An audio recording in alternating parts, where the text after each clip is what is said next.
Então, pessoal, tudo bem? Olha só, pessoal, hoje eu vou fazer um apanhado geral, tá? Sobre componentes de uma placa eletrônica. Daí vou começar falando do resistor, tá? No caso desse resistor aqui, ele é de 390 ohms, pessoal. Ele tem uma resistência baixa. O que acontece na resistência baixa? Existe uma maior passagem de corrente elétrica. Por quê? Para que serve o resistor? O resistor serve para dirimir a corrente elétrica. Ou seja, dirimir é sinônimo de diminuir, né? Para diminuir a corrente elétrica, tá? O que acontece num resistor de uma resistência maior, lá na casa dos mega ohms, que quase dá uma chave aberta, a corrente é menor. Olha a proporcionalidade, a corrente que vai passar nele vai ser uma pequena corrente.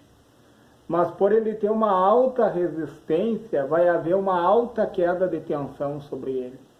Vocês viram a proporcionalidade da corrente elétrica em relação à tensão no resistor? Quanto mais alta a resistência, a resistência sobe, maior queda de tensão, a tensão sobe sobre ele. Maior potência, maior dissipação de potência, né, pessoal? Menor corrente elétrica. No caso de um resistor de 390 ohms, vai haver uma grande passagem de corrente elétrica, né? Conforme o que a tua fonte fornecer ali. Por exemplo, uns 4 amperes, né? Daí vai haver uma passagem maior de corrente, menor resistência, menor queda de tensão, menor potência, entenderam, pessoal? Nessa proporção. Então, o que o resistor faz? Ele faz a diferença de potencial, né, pessoal?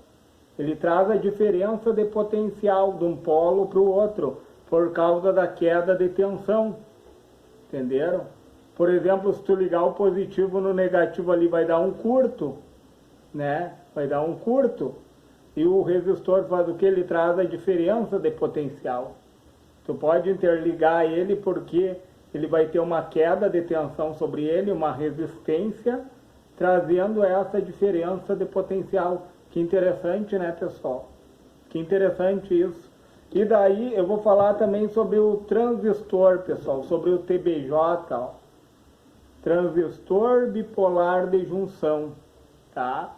O que acontece? Ó, ele tem a base dele, o terminal da direita, onde eu estou segurando é a base, o terminal do centro junto com a parte de cima interligado, ó, pessoal, é o coletor, base, o terminal da direita, coletor e emissor, tá, pessoal?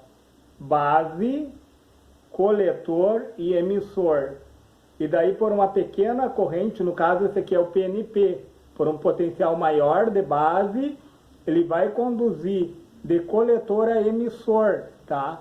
Nesse daqui, como ele é PNP, o coletor vai ficar ligado no terra e o emissor na carga, tá? Diferente do NPN, pessoal. O NPN é o contrário, pessoal. Base, coletor e emissor, tá? O NPN, por um potencial menor de base, por uma pequena corrente de base, né, pessoal? Tanto o PNP como o NPN, por um potencial menor, por uma corrente menor de base, ele vai conduzir de coletor a emissor. Porém, o NPN, pessoal, a carga vai ficar no coletor, tá? E o terra, o GND, no emissor, entenderam? Olha que interessante. Ele faz o chaveamento, ele funciona como chaveamento, por exemplo, para dar pulsos PWM. E outra, o transistor bipolar de junção, ele tem uma baixa impedância de entrada, diferente do transistor MOSFET, pessoal. O transistor MOSFET, ele tem uma alta impedância de entrada. Então, entre base e emissor é como se tivesse um capacitor ali, pessoal. Tá? Ele tem uma alta impedância de entrada. O terminal que eu estou segurando aqui é o gate ou porta, tá? Gate ou porta, onde faz o chaveamento. Terminal do centro, dreno, seria como se fosse o coletor do TBJ, né, pessoal? Eu estou falando do transistor MOSFET aqui, ó. O que é MOSFET? Metal, Oxide, Semiconductor, MOSFET, Field Effect Transistor. É transistor de efeito de campo, pessoal, tá? Ele é oriundo do inglês, né, pessoal? Então, gate, dreno e source, tá, pessoal? A mesma coisa, o NPN, a carga é ligada no dreno, tá? E o GND, né, o terra frio, é ligado no source. Source quer dizer fonte, pessoal, tá? Mas nesse caso aqui, ele é ligado, como ele é NPN, ele é ligado no GND ou terra frio, tá?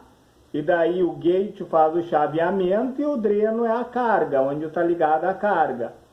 E daí o que acontece? Tanto o TBJ quanto o MOSFET, ó, o tipo TBJ num amplificador, ele vai amplificar, né, pessoal?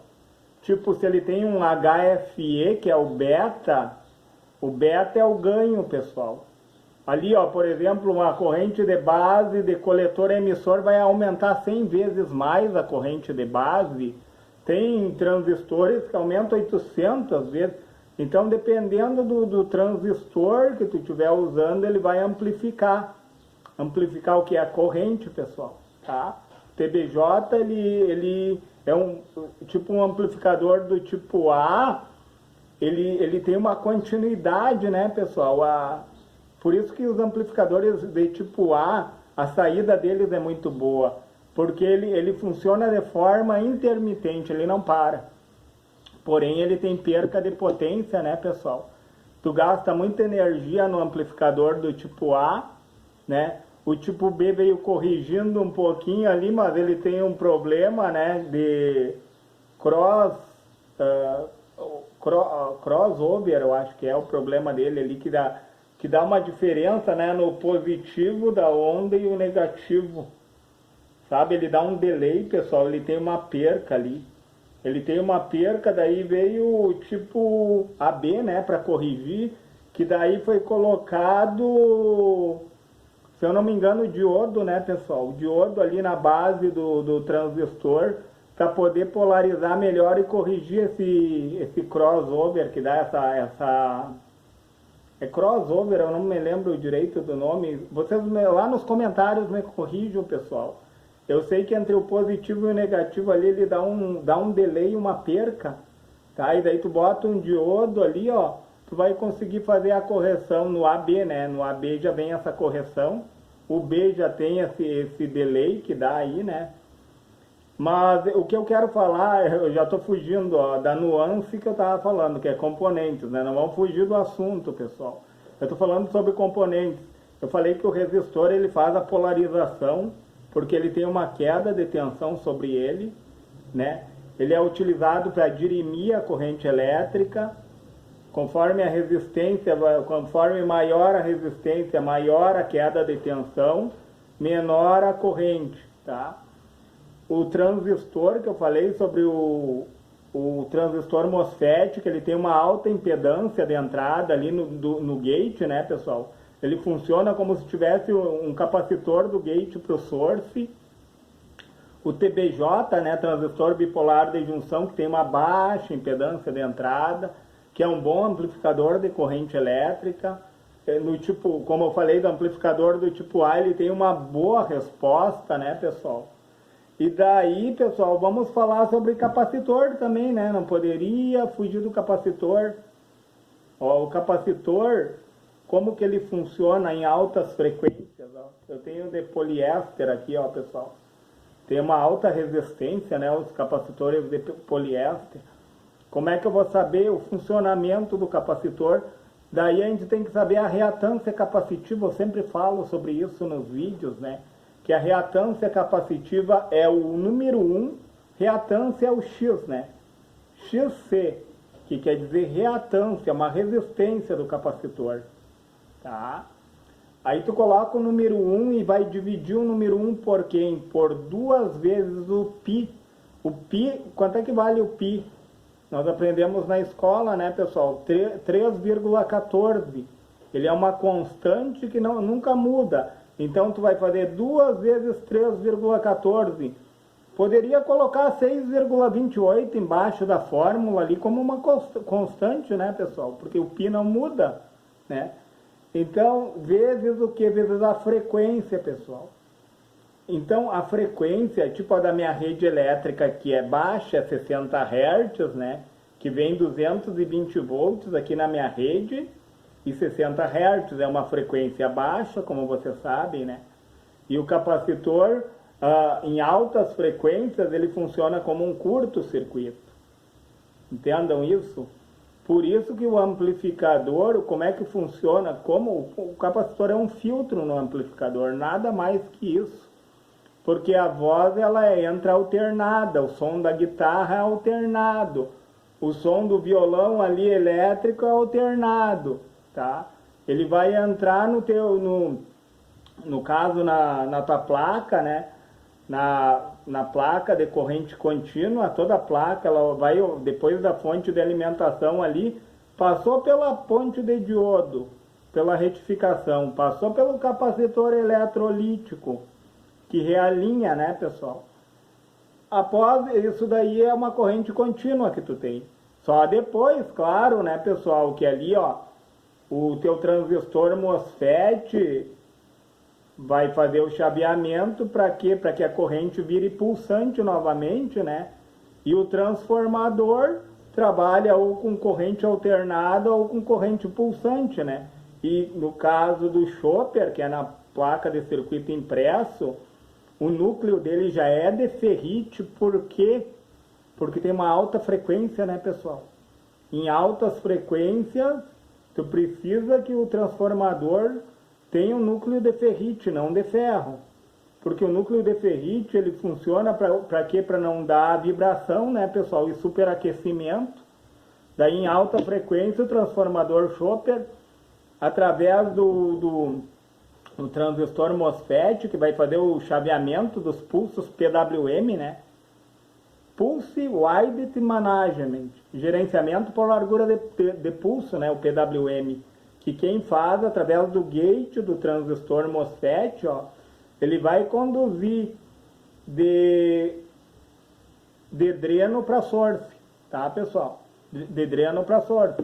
E daí o que acontece ali, ó, no primário do transformador chopper, vai acontecer o que? No ligamento do transistor MOSFET, quando ele faz o primeiro chaveamento dele ali, ó, ocorre a força eletromotriz, que é a diferença de potencial de positivo e negativo, né, pessoal? E daí quando ele se desliga da força contra-eletromotriz, e daí o que acontece no transformador? Eu não tenho um chopper aqui, vou pegar. Esse aqui é um convencional, não é um chopper, tá, pessoal? Tá, vamos dizer que esse daqui seja um transformador chopper, não é. Aqui, ó, pessoal. Desculpa. Aqui eu tenho transformador chopper, tá? Ó, transformador chopper, com núcleo de ferrite, tá? O que acontece aqui no primário dele, ó? O primário é aqui, ó, pessoal. No primário dele, pessoal, acontece a força eletromotriz. Aí o campo eletromagnético, quando dá ali que ele fechou o primeiro chaveamento, isso aí é fração de segundos, né? Acontece a expansão do campo eletromagnético no primário do transformador, tá? Quando ele se abre, acontece a força contra-eletromotriz. Aí existe o colapso, entendeu? Ele reduz o campo eletromagnético. Quando o campo reduz, ele conduz para o secundário com polaridades inversas. Aonde é negativo fica positivo, aonde é positivo fica negativo. Mas eu não vou entrar nessas nuances, né? Que a gente sabe que depois tem um diodo ali, né? Que num sentido o diodo vai conduzir, no outro ele bloqueia, aí quem se encarrega de conduzir é um capacitor ali na frente, né, pessoal? Mas o que eu quero falar, pessoal? O capacitor, não vamos fugir, eu sou muito de fugir dos assuntos. Eu peço desculpa pro pessoal. Eu estou entrando num assunto aqui e daí eu já estou detalhando outro. No caso desse capacitor aqui de poliéster, tá? Ele tem uma alta resistência. O que me diz que um capacitor tem uma alta resistência?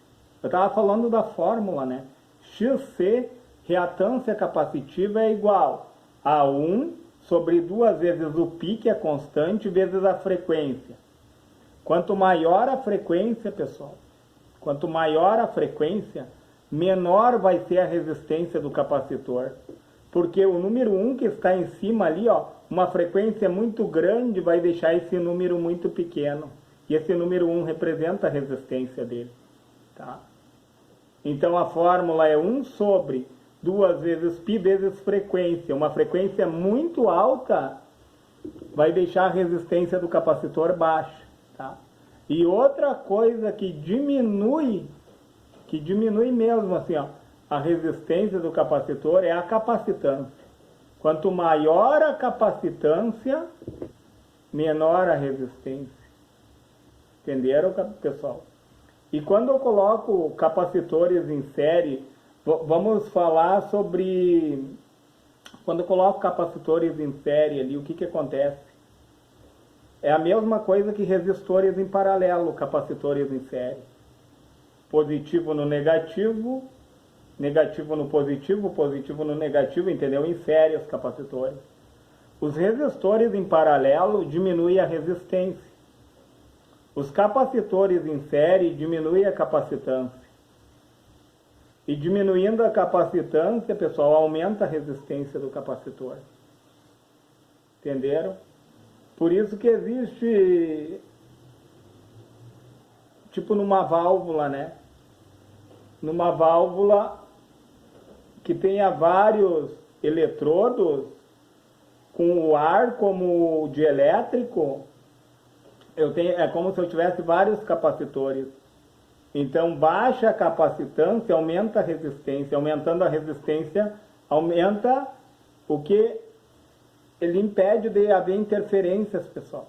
Por isso que quanto mais eletrodo numa válvula, menos interferência, né? Que nós chamamos da interferência ali, ó, que é a... Agora me fugiu o nome. Me fugiu o nome, pessoal. Eu sei que ele evita a interferência ali É um nome técnico que a gente usa muito. Parasita. É a interferência ali que dá parasita, sabe? Aquela interferência é uma interferência parasita que dá. Tipo, tu só tem um eletrodo ali tipo uma válvula que é um triodo, né? Que só tem aquele eletrodo de controle, tem interferência, tipo numa baixa frequência. Se eu estiver falando no alto-falante aqui numa válvula triodo, tá? No microfone, né? Não, falando no alto-falante é a saída, né, pessoal? Me perdi no raciocínio, tá? Tu tá falando aqui no microfone, tá? Se tu tem uma válvula triodo ali, de boa, vai dar lá na casa dos 20 kHz, mais ou menos, tá? Mas se tu chegar na casa dos MHz, vai ter interferência na válvula. Olha que interessante isso. No caso, se é um tetraodo, já que tenha mais eletrodos, vai bloquear a interferência, né?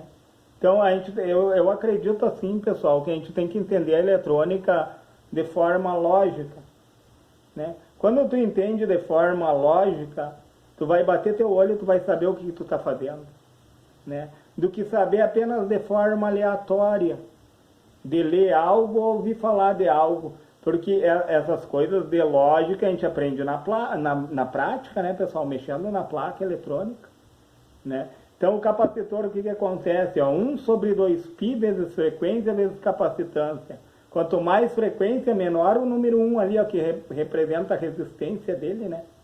Quanto menor a capacitância, ó, quanto menor a frequência, maior a resistência, tá? Quanto menor a capacitância, maior a resistência, né, pessoal? Porque frequência e capacitância está dividindo o número 1 que está ali em cima, né? Então, o que eu tenho que levar